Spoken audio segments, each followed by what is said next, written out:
রিপোর্টের মধ্যে দেখলাম শেখ হাসিনা যেদিন পালিয়ে যায় গণভবনে বিরিয়ানি রান্না করেছে, গোস্ত ভুনো করেছে, ইলিশ মাছের রসালো করেছে, রান্না করা বিরিয়ানি আছে, গোস্ত আছে, পোলাও আছে। আল্লাহর খেলা, রান্না করা বিরিয়ানিও খাইতে পারে নাই। কার ফয়সালা? জনগণ গণভবন দখল করলো, বিরিয়ানি পাইলো, ইলিশ পাইলো, কিন্তু তাহাজ্জুদ গুজারি রাবিয়া বসরির কোনো জায় নামাজ পাওয়া গেল না। এ কথা কর না গা। ও বক্তব্য দিত আমি প্রতিদিন তাহাজ্জুদের নামাজ পড়ি, কোরআন তেলাওয়াত করে দিন শুরু করি।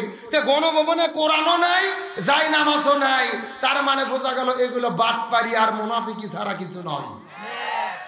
ঠিক আছে, আসতে বললেন কেন? জোরে বলেন ঠিক, আরো জোরে ঠিক। এতগুলো মানুষ আল্লাহ আকবার তাকবীর দেওয়ার দরকার নাই। 10 জন লোক যদি সাত মাথায় যাইয়া আল্লাহর তাকবীর দিত, সঙ্গে সঙ্গে পেছন দিক থেকে গুলি করা শুরু হতো। আরো জোরে বলেন। আর এইরকম তাফসীর মাহফিলের অনুমতি নিতে গেলে ডিসি অফিস, এসপি অফিস, থানা আর এর একার তেলতেলা গোয়েন্দার ছুটকে নেতাদের বাড়ি ঘুরতে ঘুরতে 6 জোড়া জুতো স্যান্ডেল ক্ষয় হতো। এ কথা কোন? এমনও মাহফিল এসেছে এক নেতার নাম লেখার জন্য আর এক নেতা মন খারাপ, আর এক নেতার নাম লেখার জন্য আর এক নেতা মন খারাপ। এমনও দেখা গেছে পোস্টার করার পরেও এক নেতার নাম না দেওয়ার জন্য পোস্টার চেঞ্জ করতে হয়েছে। এইরকম দিনও বাংলাদেশে ছিল কি ছিল না? যে আল্লাহ তাআলা নতুন এক স্বাধীনতা দিলেন, স্বৈরাচার মুক্ত দেশ দিলেন, নতুন এক সমাজ দিলেন, বুক ফুলে নিঃশ্বাস নেওয়ার সুযোগ দিলেন, ওই আল্লাহর প্রতি আপনারা খুশি না বেজার? চিৎকার করে বলেন তো দেখি আল্লাহু আকবার। আরো জোরে বলি আল্লাহু আকবার। সম্মানিত উপস্থিত হাজিরিন, এই 16 বছর আমরা দেখেছি যে স্বৈরাচারকে, মূলত স্বৈরাচার হাসিনা ভারত থেকে এসেছিল ভারতের এজেন্ডা হয়ে এই বাংলাদেশ থেকে ইসলাম এবং মুসলমানদেরকে শেষ করে দেওয়ার জন্য। তারই ধারাবাহিকতায় আমরা দেখেছি শিক্ষা ব্যবস্থার মধ্য থেকে কোরআন হাদিসের শিক্ষাগুলোকে বাদ দিয়ে ঢুকিয়ে দিয়েছিল বান্দরের শিক্ষা। কথা কন না গা? ষড়যন্ত্র করেছে ইসলামকে নিশ্চিহ্ন করে দেওয়ার জন্য। কিন্তু আল্লাহ তাআলা বলেন না, ইসলামকে ষড়যন্ত্র করার চেষ্টা করলে ইসলাম ধ্বংস হবে না, ইসলামকে হেফাজত করবেন কে? আল্লাহ। আর জোরে বলেন আল্লাহ। আল্লাহ সুবহানাহু ওয়া তাআলা বলেন, ইউরিদুনা লিইউতফিউ নূরাল্লাহি বিআফওয়াহিহিম আল্লাহু মুতিম্মু নূরিহি ওয়ালাউ কারিহাল কাফিরুন। আর জোরে বলেন তো দেখি আল্লাহু আকবার।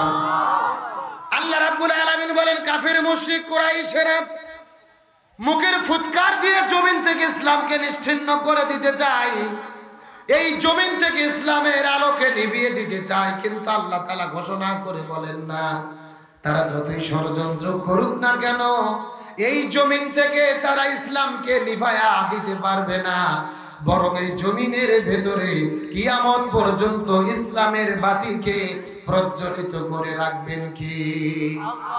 আরো জোরে বলেন কে? বরং আমরা যুগে যুগে দেখেছি যারা ইসলামকে নিশ্চিহ্ন করতে চেয়েছে তারাই জমিন থেকে নিশ্চিহ্ন হয়ে গেছে। এই বাংলাদেশে 16 বছর ধরে ইসলামের বিরুদ্ধে চারণ করেছে। এই বাংলাদেশের লক্ষ্য করে দেখেছে ইসলাম প্রতিষ্ঠার জন্য সবচাইতে শক্তিশালী দল হলো বাংলাদেশ জামাত ইসলামী। কথা কন না কে? এই জন্য সর্বশেষ মরণ কামড় দিয়া 1 তারিখে জামাত ইসলামকে নিষিদ্ধ করলো। কিন্তু আল্লাহর কি খেলা, 1 তারিখে জামাতকে নিষিদ্ধ করলো আর 5 তারিখে সিরিয়া জুতো সিরিয়া শাড়ি নিয়ে বাংলাদেশ থেকে পালিয়ে যেতে বাধ্য হলো। এগুলো কার খেলা, কার ফয়সালা? আল্লাহ তাআলা বলেন, ওয়া মাকারু ওয়া মাকারাল্লাহ। তারাও ষড়যন্ত্র করে, আল্লাহও কৌশল অবলম্বন করে। কার কৌশল বিজয়ী হয়? আরো জোরে বলেন। আরে ভাই, বিরিয়ানি রান্না করেছে, রিপোর্টের মধ্যে দেখলাম শেখ হাসিনা যেদিন পালিয়ে যায় গণভবনে বিরিয়ানি রান্না করেছে, গোস্ত ভুনো করেছে, ইলিশ মাছের রসালো করেছে, রান্না করা বিরিয়ানি আছে, গোস্ত আছে, পোলাও আছে।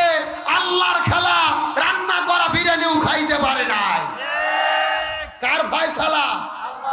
জনগণ গণভবন দখল করলো, বিরিয়ানি পাইলো, ইলিশ পাইলো, কিন্তু তাহাজ্জুদ গুজারি রাবিয়া বসরির কোনো জায় নামাজ পাওয়া গেল না।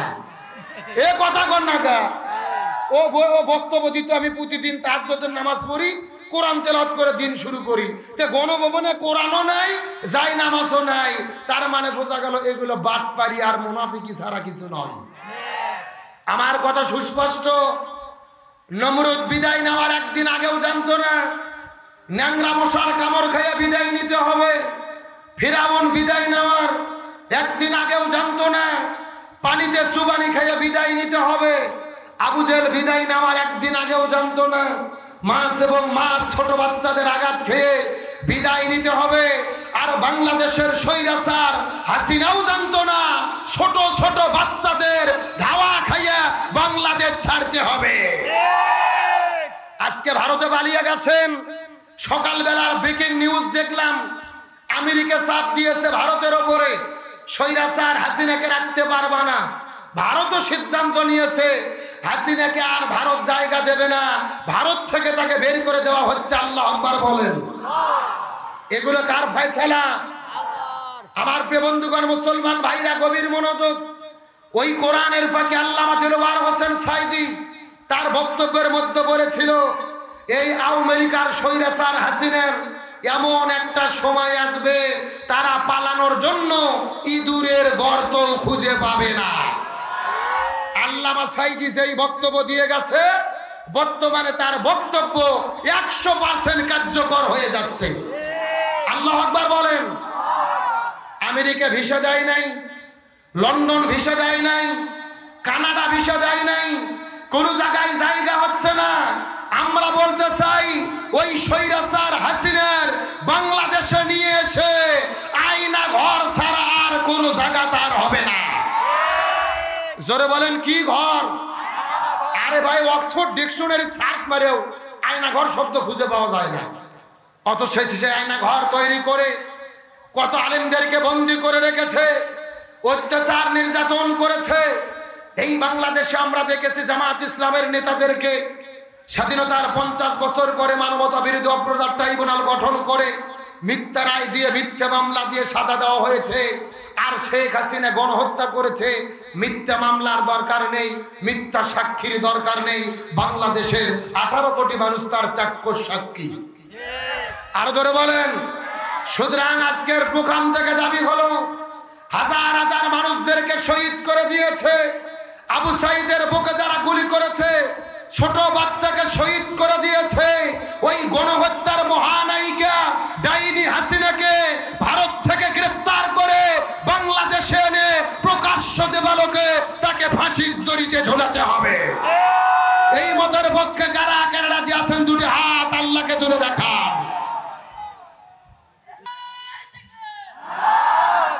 আলহামদুলিল্লাহ বলেন। এ তো বাঘের বাচ্চা। আমাকে চা দেওয়ার দরকার নাই, হুজুরকে 1 কাপ চা দেন। ও যতক্ষণ ঠিক আছে ও ততক্ষণ চলবে। গভীর মনোযোগ লক্ষ্য করেন। আজ থেকে 1400 বছর আগে রসুলের বিরুদ্ধে দারুন নাদওয়া সংসদের ভেতরে আবু জেহেল যেই 3টা কাজ করেছিল, গত 16 বছরে হাসিনাও বাংলাদেশে ইসলাম এবং আলেমদের বিরুদ্ধে একই রকম ভাবে 3টা কাজ করেছে। কথা কি বোঝা যায়? এখন প্রশ্ন করবেন, হুজুর দলিল? দলিল কোরআনের মধ্যে আছে। সূরাটির নাম সূরা আনফাল, আয়াত নম্বর হলো 30। জোরে বলেন কত? আমার প্রিয় বন্ধুগণ, মুসলমান ভাইরা গভীর মনোযোগ। বাপ দাদার কোনো কিচ্ছা কাহিনী আপনাদের মধ্যে বলার জন্য আসি নাই। মোবাইল থাকলে রেকর্ড করে নেন, খাতা কলম থাকলে লিখে নেন। সূরাটির নাম হলো সূরা আনফাল, আয়াত নম্বর হলো 30। আল্লাহ কত চমৎকার করে বলেন, ওয়াইদ ইয়ামকুরু বিকাল্লাযিনা কাফারু হে রাসূল, আবু জেহেল আপনার বিরুদ্ধে ষড়যন্ত্র করতেছে, কিয়ামত পর্যন্ত করবে। ইয়ামকুরু শব্দটি মুজারের সিগা, বর্তমান, ভবিষ্যৎ, প্রেজেন্ট, ফিউচার। এখন আমি আপনাদেরকে জিজ্ঞাসা করে বলেন তো দেখি, আবু জেহেল কি কিয়ামত পর্যন্ত বেঁচে থাকবে? তাহলে আল্লাহ মনে হয় ভুল করে লিখেছে। আমাকে বন্ধুগণ, মুসলমান ভাইরা, গভীর মনোযোগ। আল্লাহ তাআলা ভুল করে না এমন কথা বললে ইমানও থাকবে না। কিন্তু আল্লাহ যদি মাকারা শব্দ দিত অর্থ হয়ে যেত। কিন্তু আল্লাহ মাকারা শব্দটা না দিয়ে ইয়ামকুরু শব্দটি কেন ব্যবহার করলো? এই আয়াতের ব্যাপারে তামাম পৃথিবীর মুফাসসির কেরাম একমত পোষণ করেছেন, কিয়ামত পর্যন্ত আবু জেহেল জমিনের মধ্যে থাকবে না, কিন্তু আবু জেহেলের নাতি পুতিরা কিয়ামত পর্যন্ত দেশে দেশে থাকবে। আমাকে বন্ধুগণ, মুসলমান ভাইরা, গভীর মনোযোগ। রাসূল আল্লাহর কাছে জিজ্ঞেস করে বলেন, ইয়া রাব্বুল আলামিন, কিয়ামত পর্যন্ত আবু জেহেল যারা হবে তাদেরকে আমি কেমনে চিনতে পারবো? আর আমার উম্মতেরা আবু জেহেলদেরকে কেমনে চিনতে পারবে? আল্লাহ বলে, ইয়া রাসূলুল্লাহ, কিয়ামত পর্যন্ত আবু জেহেল যারা হবে তারা সব সময় কাজ করবে তিনটা। জোরে বলেন, কয়টা? তিনটা। আরো জোরে। তিনটা। আমার বন্ধুগণ, মুসলমান ভাইরা, গভীর মনোযোগ। রাসূল আল্লাহর কাছে জিজ্ঞেস করে বলেন, ইয়া রাসূল, ইয়া রাব্বুল আলামিন, কোন তিনটা কাজ দেখে আবু জেহেলদেরকে চিনতে পারবো বলেন তো দেখি। আল্লাহ বলেন, এই তিনটা কাজের ভেতরে প্রথম নম্বর কাজ হলো, এই জমিনের মধ্যে যারা আবু জেহেল হবে, যারা কোরআনের হক কথা বলবে, সত্য কথা বলবে, এই জমিনের মধ্যে দ্বীন প্রতিষ্ঠার কথা বলবে, ইসলামী আন্দোলন করবে, ইসলামী আন্দোলনের কর্মী হবে। প্রথম নম্বর কাজ হলো, ওই যারা কোরআনের পক্ষে থাকবে তাদেরকেই তারা জেলের ভেতরে বন্দী করবে। এক নম্বর, ইউসবিতুকা, কোরআনের হক কথা যারা বলবে তাদেরকেই তারা জেলের মধ্যে বন্দী করবে। এই গত 16 বছরে আমরা বাংলাদেশে লক্ষ্য করে দেখেছি, কোনো অন্যায় ছিল না, কোনো অপরাধ ছিল না, শুধু কোরআনের হক কথা বলার কারণে আমার প্রিয় ভাই মুফতি আমির হামজা, আল্লামা মামুনুল হক, রফিকুল ইসলাম মাদানী, হাজার হাজার আলেমদেরকে বছরের পর বছর তারা জেলে বন্দী করে রেখেছে। আর ধরে বলেন কথা ঠিক কিনা? আমার প্রিয় ভাই আমির হামজা কি তার অপরাধ? আজকে দেখলাম আমির হামজা ভাইয়ের স্ত্রী অসুস্থ, লাইফ সাপোর্টে রাখা হয়েছে, তার সন্তানটাও আইসিইউতে রয়েছে।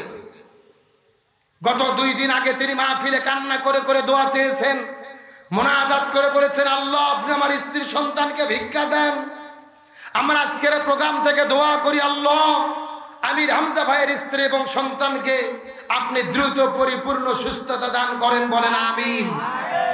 শুধুমাত্র তার স্ত্রী সন্তান নয়, গত 1 সপ্তাহ আগে আমির হামজা ভাই রংপুরে মাহফিল করতে গিয়ে হঠাৎ করে অসুস্থ হয়ে পড়েছেন, সেন্সলেস হয়ে গেছেন, চোখ দিয়ে কাউকে দেখতে পারে না, কাউকে তিনি চিনতে পারে না। আমির হামজা ভাই নিজে বলেছে, আমাকে আয়না ঘরে বন্দি করে রাখা হয়েছিল, ওই জায়গার মধ্যে এমন কিছু মেডিসিন খাওয়ানো হয়েছে, এমন কিছু পয়জন ঢুকানো হয়েছে, আমি শরীরে কোনো শক্তি পাই না, ইনজেকশনের সিরিজ দিয়ে এমন পয়জন আর বিষ ঢুকাইয়া দিয়েছে, তার শরীরকে অকেজো করে দিয়েছে। আগে কত সুন্দর তাফসীর করতো, এখন ভালোভাবে জোর দিয়ে শক্তি দিয়ে কথা বলতে পারে না, তাফসীর করতে পারে না। আমার প্রিয় ভাই ব্রিগেডিয়ার আমান আজমি, ব্যারিস্টার আরমান সাক্ষাৎকার দিতে গিয়ে কান্না করে করে পড়েছে, 13 বছর আয়না ঘরে বন্দি ছিলাম, সূর্যের আলো দেখতে পারিনি, বাইরের বাতাস দেখতে পারিনি, এমনকি যখন আজান হতো জোরে জোরে গান বাজানো হতো যেন আমাদের কানের ভেতরে আজানের শব্দ না আসে। সুতরাং আজকের প্রোগ্রাম থেকে আমরা বলি, শত শত আলেমদেরকে যারা আয়না ঘরে বন্দি করে রেখেছে, আল্লাহর কোরআনের বিধান হলো কুতিবা আলাইকুমুল কিসাস, হাতের পরিবর্তে হাত, চোখের পরিবর্তে চোখ, জীবনের পরিবর্তে জীবন। আর এই আয়াতের ব্যাখ্যা হলো আয়না ঘরের পরিবর্তে আয়না ঘর। আমরা বলতে চাই, স্বৈরাচার হাসিনা তার যত এমপি মন্ত্রী দোসর ছিল গ্রেফতার করা হয়েছে, এদেরকে জেলে বন্দি করে রেখে জামাই আদর দিলে হবে না, বিচার চলা অবস্থায় তাদেরকে আয়না ঘরে বন্দি করে রাখতে হবে। এটা তো কোরআনের বিধান। তোমরা যে আয়না ঘর তৈরি করেছো, আলেমেরা কেমন কষ্ট ছিল এটা জানা বোঝার দরকার আছে না নাই? এজন্য আমাদের দাবি হলো তাদেরকেও আয়না ঘরে বন্দি করা দরকার। আলেমদেরকে তারা কতটা কষ্ট দিয়েছে, আমরা দোয়া করি আমির হামজা ভাইকে আল্লাহ সুস্থ করুক, বলেন আমিন। তাহলে চিৎকার করে বলেন দেখি আবু জেল্লা কয়টা কাজ করবে? আর জোরে বলেন। আমার প্রিয় বন্ধুগণ, মুসলমান ভাইরা গভীর মনোযোগ। আবু জেল্লা 3টা কাজ করবে। প্রথম নম্বর কাজ হলো কোরআনের হক কথা যারা বলবে তাদেরকে জেলের মধ্যে বন্দী করবে। 2 নম্বর কাজ হলো আলেমদেরকে জেলের মধ্যে বন্দী করার পরে দিনের পথ থেকে, ইসলামের পথ থেকে, কোরআনের পথ থেকে যদি তাদেরকে ফিরানো না যায়, তাদেরকে ঘোরানো না যায়, 2 নম্বর কাজ হলো ইয়াকতুলুকা, প্রয়োজনে তারা তাদেরকে হত্যা করে জমিন থেকে বিদায় করে দেবে। এই বাংলাদেশে গত 16 বছরে আমরা লক্ষ্য করে দেখেছি, শুধুমাত্র ইসলামী আন্দোলন করার কারণে, এই জমিনে দিন প্রতিষ্ঠার কথা বলার কারণে ইসলামী আন্দোলনের কত বীর সিপাহসালাদের গলার মধ্যে ফাঁসির দড়িতে ঝোলানো হয়েছে। মাওলানা মতিউর রহমান নিজামী, আব্দুল কাদের মোল্লা, আলী হাসান মোহাম্মদ মুজাহিদ, এমনকি সেই মানুষটা 100 বছর ধরে কোরআনের মাহফিলে আলোচনা করলো, যার হাতে হাত রেখে হাজারো মানুষ কালেমা পড়ে মুসলমান হলো, যেই মানুষটা কাবা ঘরের মধ্যে ঢুকে নামাজের অনুমতি পাইল, যেই মানুষটাকে বুকের মধ্যে ধরে কাবা শরীফের ইমাম শাইখ আব্দুর রহমান আসুদাইসি সুমো খাইল রে, ওই কোরআনের পাখি আল্লামা সাঈদীকে তারা বিষ প্রয়োগ করে হত্যা করে বিদায় করে দিয়েছে। আরো জোরে বলতে হবে। আল্লামা সাঈদীকে চিকিৎসার জন্য যেই ডাক্তারকে দায়িত্ব দিয়েছিল তার নাম ডাক্তার মোস্তফা জামান। এই ডাক্তার কোন ডাক্তার? যিনি 2013 সালে শাহবাগের চত্বরে দাঁড়িয়ে স্লোগান দিয়েছিল, সতে সাঈদী তুই রাজাকার, তুই রাজাকার, রাজাকারের ফাঁসি চাই। তাকে দেওয়া হলো চিকিৎসার দায়িত্ব। আমাদের বগুড়া একটা কথা আছে যে শিয়ালের কাছে ছাগল বাগি, কথা কর না গা। যে সাঈদীর ফাঁসি চাইলো তাকে চিকিৎসার দায়িত্ব দেওয়া হলো। 2টা নার্স বলেছে হসপিটালের ভেতর থেকে, এই ডাক্তার মোস্তফা জামান যখন আল্লামা সাঈদীর শরীরে ইনজেকশন পুশ করেছে, তারপরে আল্লামা সাঈদী বিদায় নিয়ে চলে গেছে। তার মানে বোঝা যায় আল্লামা সাঈদীর বিদায় কোনো স্বাভাবিক বিদায় ছিল না, তাকে পরিকল্পিতভাবে শহীদ করে দেওয়া হয়েছে। আমার প্রিয় বন্ধুগণ, মুসলমান ভাইরা গভীর মনোযোগ। কিন্তু কোরআনের কর্মীদেরকে, ইসলামী আন্দোলনের নেতাদেরকে ফাঁসির দড়িতে ঝুলাইয়া শহীদ করে দিয়েও কোনো লাভ নাই। তারপরও তারা কখনো ঈমান হারা হবে? আরো জোরে বলেন হবে? আমাদের নেতৃবৃন্দ ইসলামী আন্দোলনের রাবাররা ফাঁসির দড়ির মধ্যে ঝুলেছে, তারপরেও বাতিলের কাছে মাথা নত করে নাই। এমন নেতা বিদায় নিয়ে চলে গেছে যাদের ঘটনা শুনলে বোঝা যায় তাদেরকে জোর করে ফাঁসির দড়িতে নিয়ে যাওয়ার দরকার হয় নাই। হাসতে হাসতে ফাঁসির দড়ি তারা গলার মধ্যে দিয়েছে।